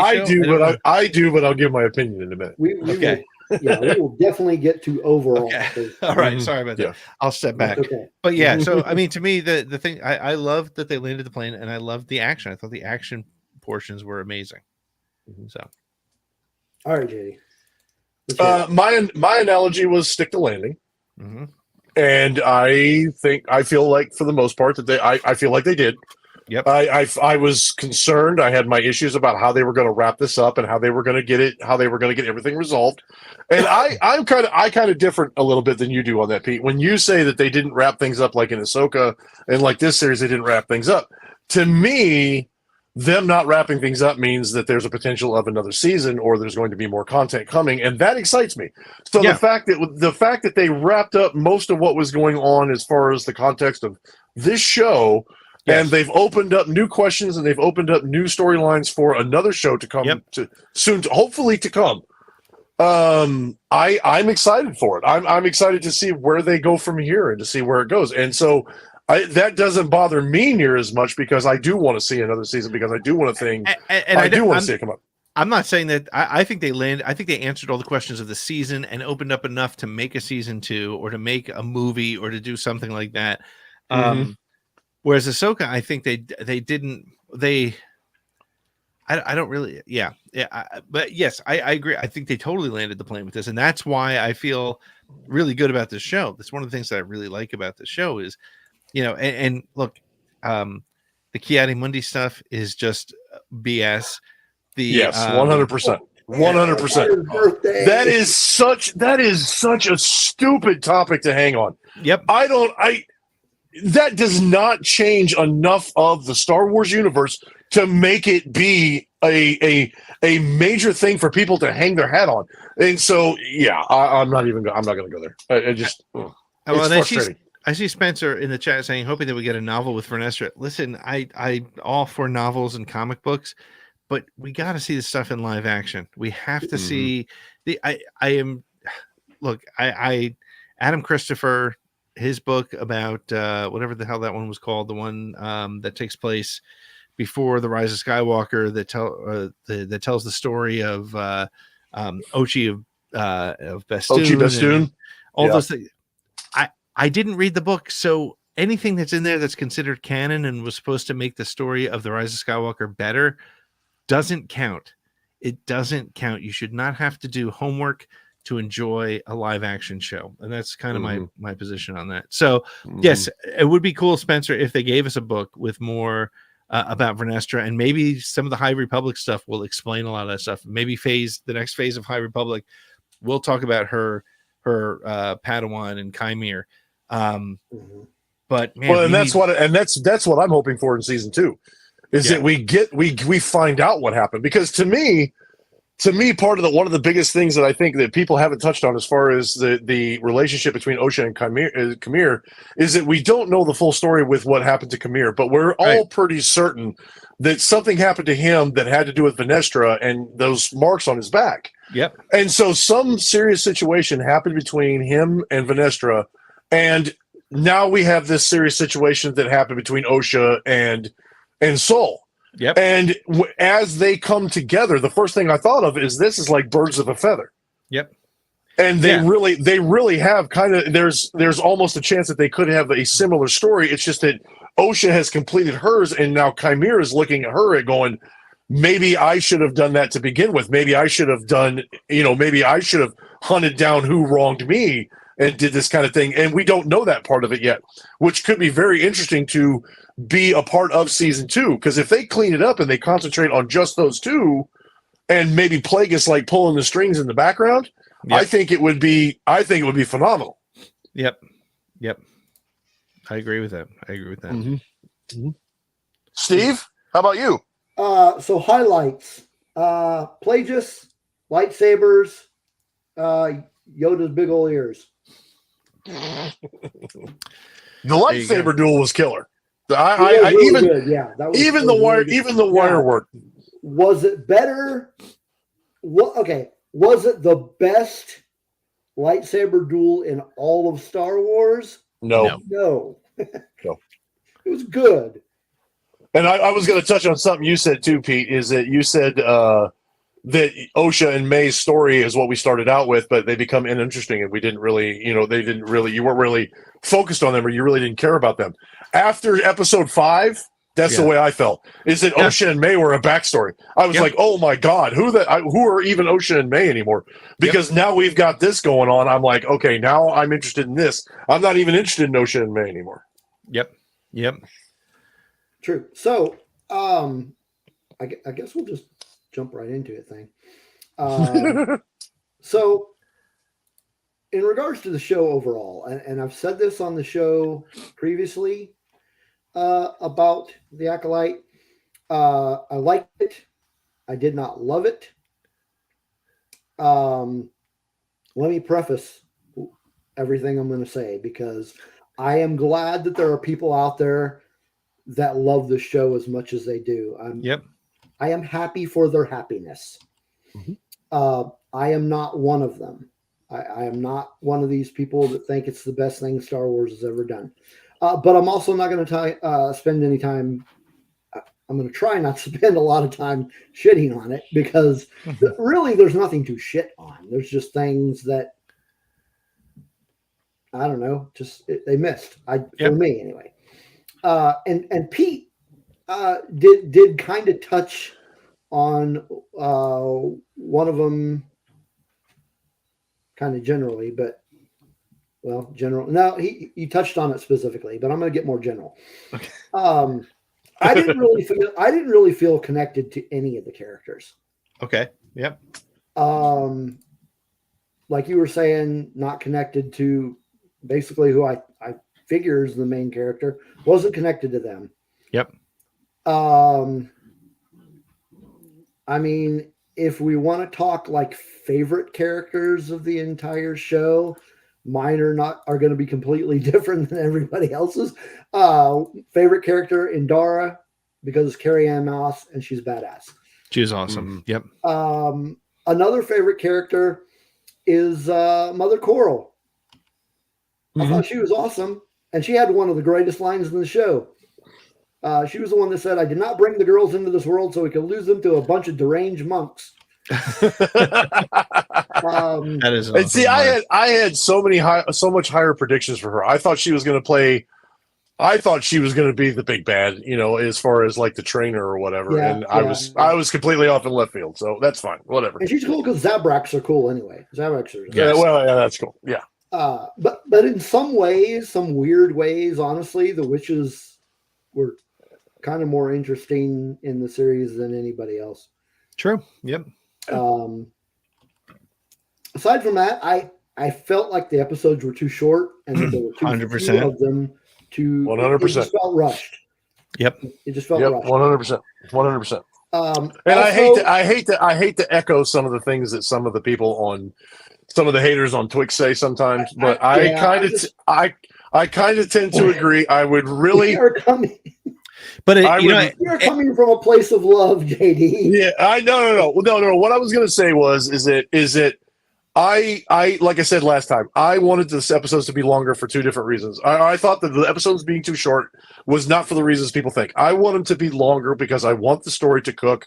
I want them to be able to tell the story. I want them to be able to let that story settle and sink in and be a little bit longer. And this is the part that I'm saying. And I'm not saying it in a hateful way. I'm just saying it as an opinion, as an opinion part of it. At $180 million, that's what should have happened. Yeah, 100%. And I said on Twitter, I think that the biggest problem for this show was the fact that it ran head to head or the same time in parallel with House of the Dragon, which had a $200 million budget, which has episodes that range from 55 to 65 minutes in length that look like major motion pictures. And the biggest difference, here's the thing, I think there's a Filoni influence in The Acolyte, in that I think that they're paced like animated shows. They're not paced like the way Tony Gilroy paced Andor episodes. Yeah, they should not be. Right. These shows rush to the ending, and they don't. In an animated show, you're not going to dwell on a character on screen for 40 seconds because it's animated and it would just feel weird. But when you watch House of the Dragon and you watch like Queen Rhaenyra just dealing with an issue, dealing with a moment, and just letting that breathe, and you're like, what is happening? And Osha and May would have really benefited from that kind of a situation where you understood, you got a sense from them that, I mean, Osha just found out her sister, both of them found out that their sister is still alive. They both believe their sisters were dead. And the only time we ever saw that moment was when Osha, for a second, didn't shoot her sister with the stun gun in episode 2, I guess it was. But that was the only moment where they thought about it, and it was for 4 seconds. So give these shows, give these characters, give the directors time. The other problem I had with the show, sorry, you guys are never going to have me back. You're probably going to echo what I was about to say, but go ahead. Well, but the other problem I had was the director who directed episodes 3 and 5 or 6, whichever one it was, the flashback episodes. He's never done fiction. He does stories about movies. He does documentaries about how to tell stories. So I love what the concept was there, but those two could have been one solid episode. You could have gotten the two different points of view. And I feel like, and I think that's the problem with streaming in general.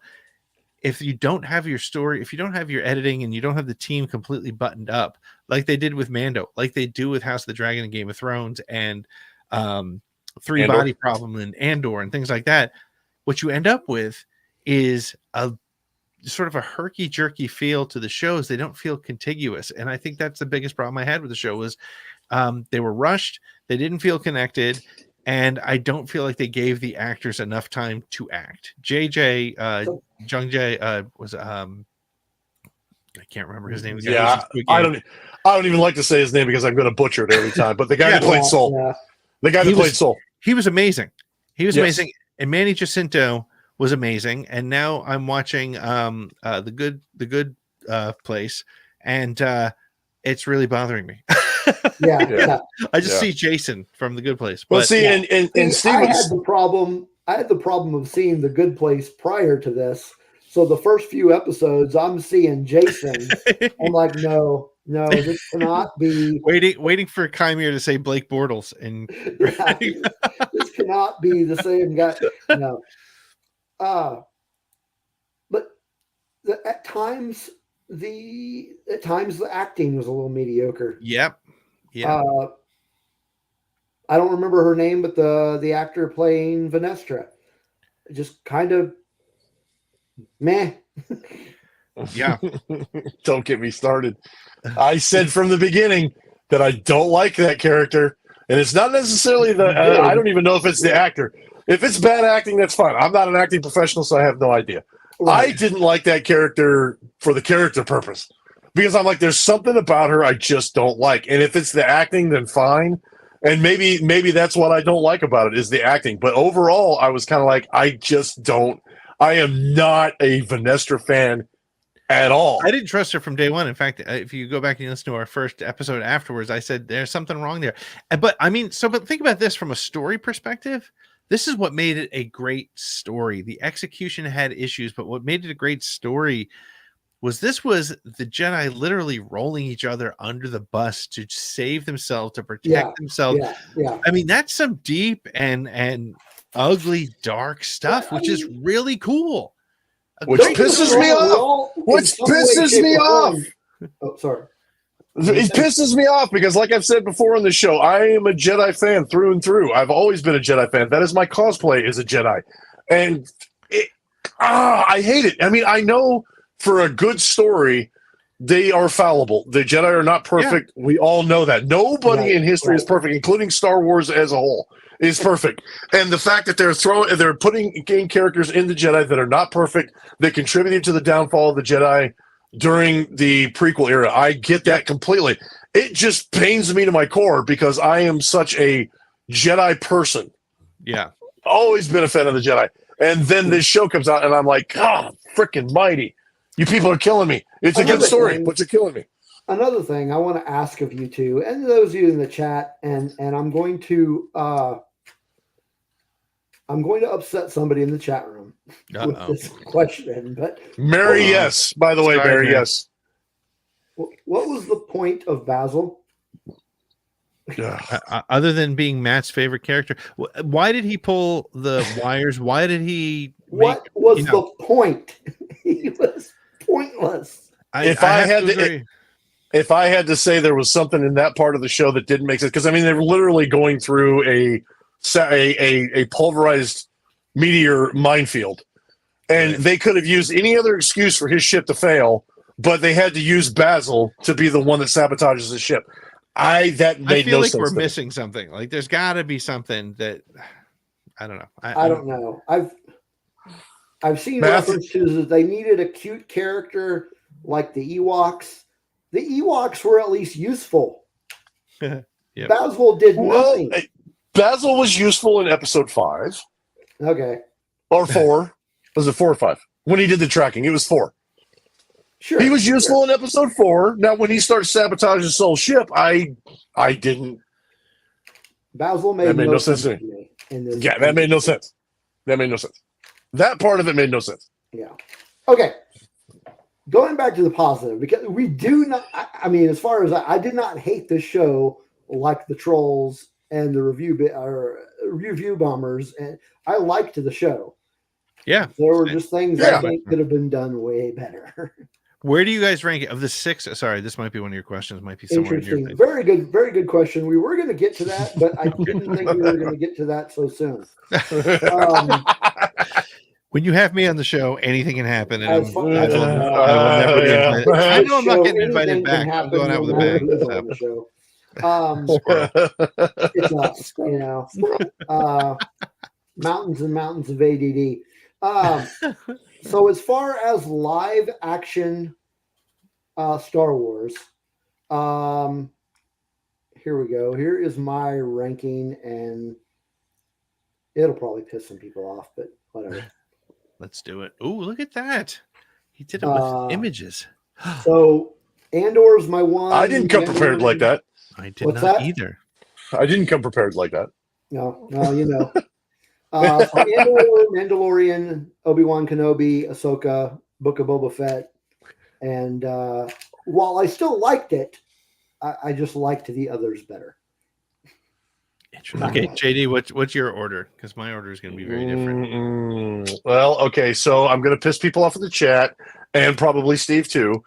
Your opinion's your opinion. Yeah. But it's still wrong. So at the top of my list, would be Mando. Mm-hmm. Second on my list would be Obi-Wan. Okay. Ooh. Yeah. Let's see. What did he say? Basil Blue. That's so funny. Let's see. Where was I?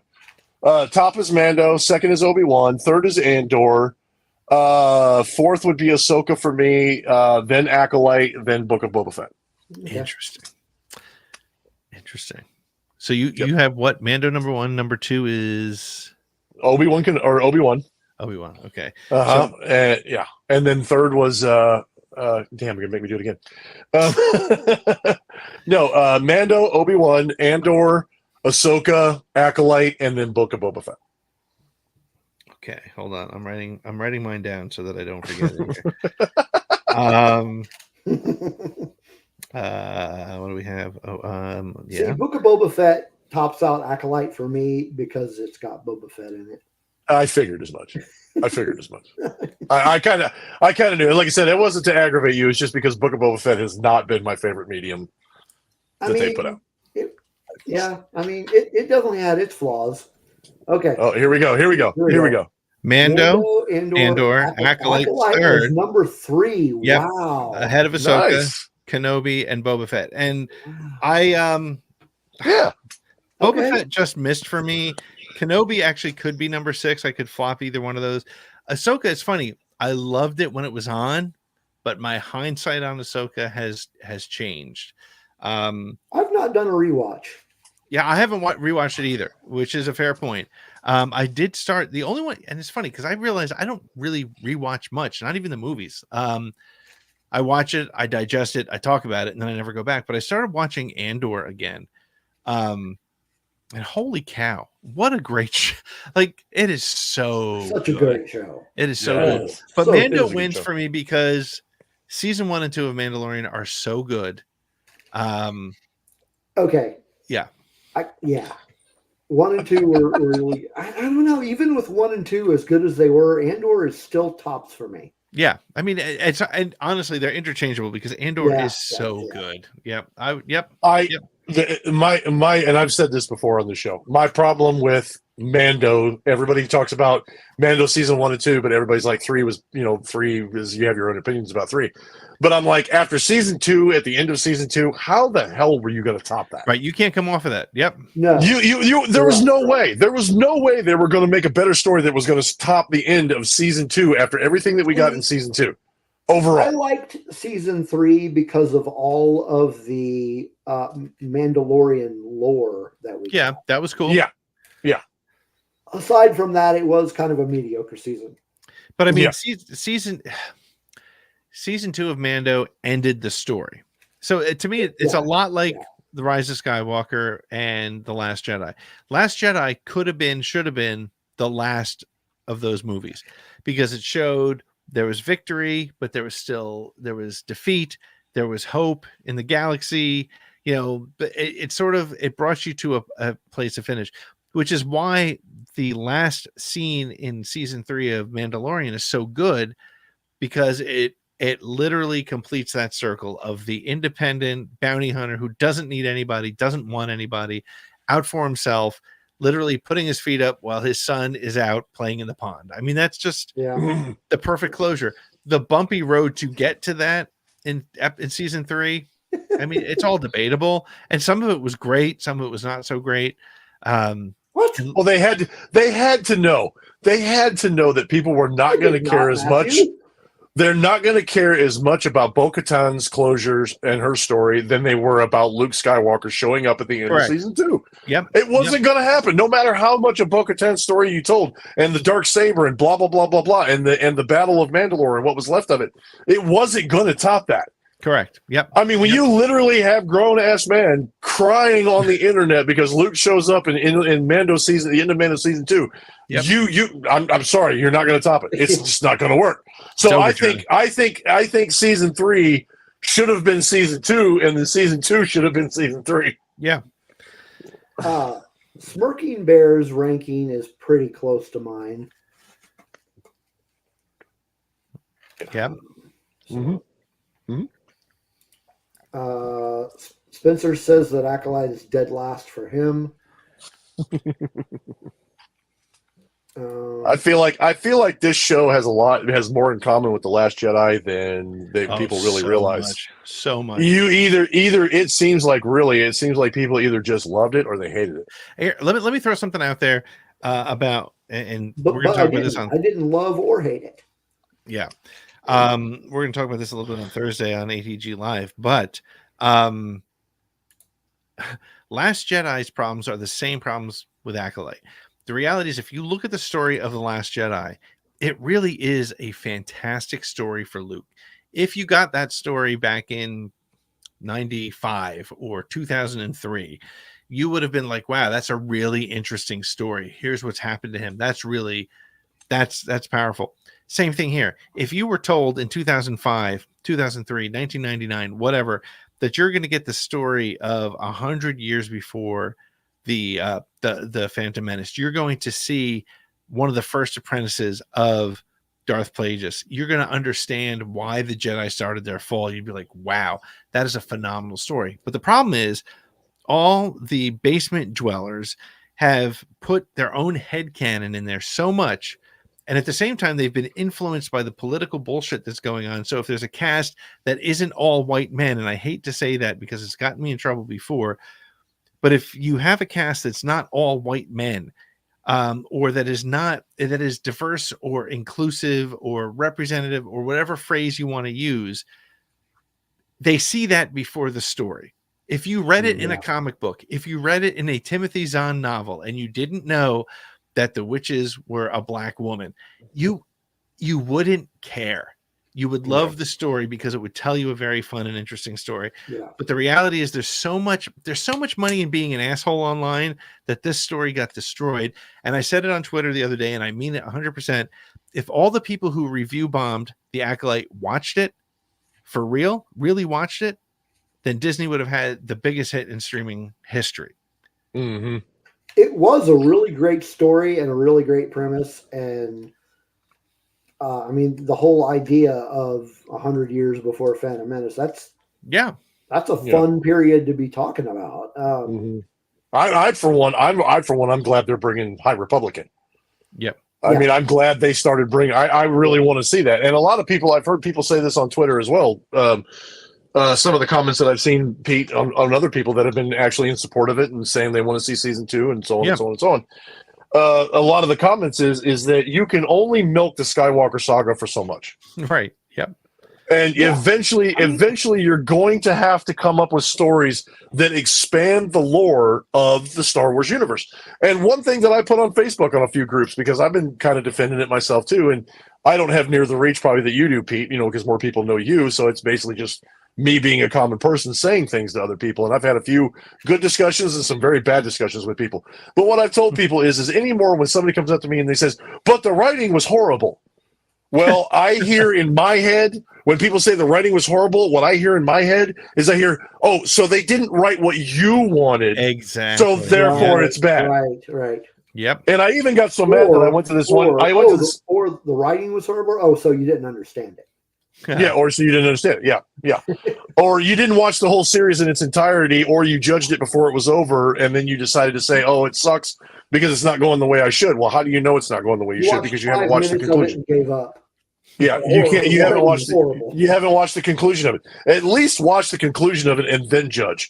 But when you see people review bombing it an hour before it even comes out on each episode, then you know for sure and this is the part that I hate, is that people say, well, Disney has this agenda. Okay, but if you're review bombing it before it even comes out and you don't even know the end of the story, then all you're doing is trying to bring your agenda to the forefront. Yep. So it's a contest of whose agenda is more important at this point. Yep. And that kind of thing. And it's just, I mean, like I said, I have my other opinion, and I said it on the show, and I actually texted you in the background too, Pete, because I didn't want you to misunderstand my comment. But I made a comment about it too, which is one of the reasons why people didn't like it. And for anybody, so don't anybody that come at me, but I've actually had conversations with people who said as much to me on Facebook and on Twitter when I said one of the reasons why people didn't like the show is because the showrunner happens to be a member of the the LGBTQ community. Yep. And married to another woman, and people are like, "Oh, that's not it." No, I've had people actually say that to me. Yeah. The reason they didn't like it is because they don't want people from that community getting any leg up in society. That's an actual statement. I didn't even know that. And to be honest, I don't care. But if you watch it, but going back, but actually keeping it in context of the show, you, other than one scene, you really don't see that being an agenda in the show. That has really nothing to do with the storyline other than maybe one scene. And that's it. Yep. It's honestly, it's pathetic. And it's, but again, liberals are taking over our Star Wars. Leslie Headland could have pushed the chips in and made this a completely a story that was really pushing an agenda. Honestly, could have very easily done it, especially once you introduced the two mothers. Right? She didn't. It just felt like, oh, okay. It's a coven full of female witches. That's all you need to know. Yeah, that's there fine. weren't any men around. So. Yeah. Oh, wait. Where have we seen that before? Have we seen that in Star Wars before? I think we have. Yep. So what's the problem? And never once have I seen them complain about all the hot women on the island in Wonder Woman. Right? That's fine there. Right. Well, and I'm gonna go off of Acolyte for just a minute because we've got this coming out. The next big piece of Star Wars medium that we got coming out is Outlaws. Yep. And the protagonist in the game happens to be a female. And I've seen people saying, why can't we pick our own character? Why do we have to be female? Okay, if you're a gamer and you ever played Tomb Raider, stop your complaining. Exactly. If you ever played Metroid, shut the hell up. Because they were female protagonists and you didn't have a problem doing it then. So why do you have a problem now? So you need to jump off that bandwagon real quick. Yep, 100%. Yeah, I agree, Frosty. I agree. Yes, I'm excited. I'm ready for that. I'm ready. But anyway, back to the Acolyte. Now, she did say, who was it? Somebody said, Smirking Bear was talking about something that I kind of wanted to touch on a little bit because I think this is kind of a dumb thing that people are kind of standing on too. Is it the whole bleeding of the crystal thing? Oh, yeah. That was really cool. What, I mean, you guys, what are you guys' thoughts on that? I thought it was awesome. I thought it was really cool. I don't see a problem with it. Yeah, I thought seeing that was a really cool thing. Lord help us all, Matthew. I thought it was cool, and I thought they did a nice job with it. I think they did a nice job with it. So well, and the thing that I keep seeing coming up is that people are concerned that when Darth Tina, that's funny. What'd she say? I didn't see it. We don't know. We haven't played the game yet. Maybe you can. I don't know. Tina, I wasn't going to say that, but that is exactly why I was like, people need to shut up because that's the only reason they're complaining is because that's what we have Tina for. That's what we have Tina for. Yeah. My thing is that I keep seeing is that people say that it makes Vader's bleeding of his crystal superfluous because she was able to bleed it so easily. They're so weird And about comparing. Yeah. And the thing I saw was, and this is what I saw. This is what I saw because I kind of looked it over a little bit. I looked at it a little closer. To me, the broken crystal sticking out of the saber was literally sticking into her hand, and it almost looked like she was literally like cut by the crystal, and she was bleeding 100% into the crystal. Yep. And the thing that people don't seem to understand is that they were standing. Every one of them was standing in a vergence when this happened. That's true too. Yep. So not only was right? Osha part of the Vergence because Mother Anastasia used that power from the Vergence to create a being, but they split into two. But when she got angry, she was in the middle of choking Saul. She had her hand on the crystal and was holding it so tight that she was literally bleeding onto it. Yep. And all of these factors made it so she could bleed that crystal. To me, that doesn't. I don't have an issue with that. I don't take issue with that part. That part of it. Well, I think it was a perfect. I think it was a great representation of it. I don't see the big deal. I don't either. It was cool. I thought it was great. And the force repulse that Soul did of the two sabers and Khamir. Oh, that was so cool. That was so cool. That was cool. I love those that lightsaber he had. Yeah. From a collector standpoint, that's the three things that I know for sure that I'm going to get from the show, which I've already got one of them. I've already ordered the helmet, so as soon as the helmet comes in, we'll do a display of that. I want Soul's lightsaber, and I want Chimere's lightsaber. And if Chimere's lightsaber does not split apart so you can put two blades in it, I'm going to riot. And if one piece of the handle isn't smaller than the other, because they got to be different sizes. They got to be different. One's got to be a dagger style, and the other one has to be a shorter sword. And like I said, if I can't do that with the Khamir saber when it comes out, I'm going to riot. I'm just saying. That's funny. Yeah, that was. I've seen the talk about that bleeding saber thing, and I don't get the problem. I don't. Mm-mm. It seems like to me that every episode there was something that people needed to, certain individuals, I will say, and they needed something to complain about. Yeah, they watched it looking for their problem. That's the big issue. So. Yeah. And you know what? I made this comment online too, is that people were saying, I'm like, and I was not meaning it in a hateful way. I really wasn't. But I was saying this to people a lot. I was saying, if you really don't like it, why do you watch it? Why do you torture yourself like that? Yeah. Why don't you just not watch it? And I got several different types of comments. There were people saying different things. And two of the biggest ones that I always thought was funny was, well, if we the haters stop watching it, there won't be anybody to watch Star Wars. And I'm like, well, that's not true. And I would rather have a small demographic of people who are mindful and respectful adults who can share their opinion with respect. Yep. Than have a huge fan base that's just toxic as all get out. Yep. And I'm like, we don't need that. We don't need a big fan base. I mean, if you want to actually be respectful about your feelings and you want to say, I don't like it for X, Y, and Z, then fine. Then you don't like it for X, Y, Z, whatever. Yep. And all that kind of stuff. And, and the other thing is that it's like, I don't like Twilight, but I don't go on Twilight Facebook groups and tell people I don't like Twilight. Right. The point that I make all the time is Matrix 1 was one of my favorite movies of all time. I thought it was so well done. Matrix 2 and 3 and 4 were unwatchable to me, but I will never tell anybody who says I love Matrix 2, I love Matrix 3 that they're wrong. Yeah. There's no reason for it. I don't get it. So did you even watch the other Matrix? 4? I did, and I was very hopeful, and it started the first 40 minutes. I was like, this is going to be good. They're going the right. Oh shit. They just dropped the ball. Yeah. But that was me. I mean, again, a lot of people liked it, so that's cool. And that's the thing too. Even with Rise of Skywalker, it's my 11th favorite Star Wars movie.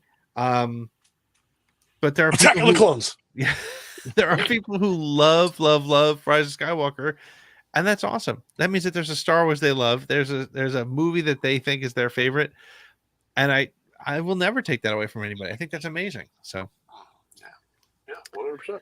Yeah, that's actually my favorite of the sequel trilogy. But yep. Yeah. Is it really? The Rise of Skywalker? Yeah. Matthew made a comment. Matthew made a comment that I've kind of made to some people too. Is if they took away Star Wars And they said, you know what? We're tired of the haters. We're tired of the discourse. We're tired of everything that's going on.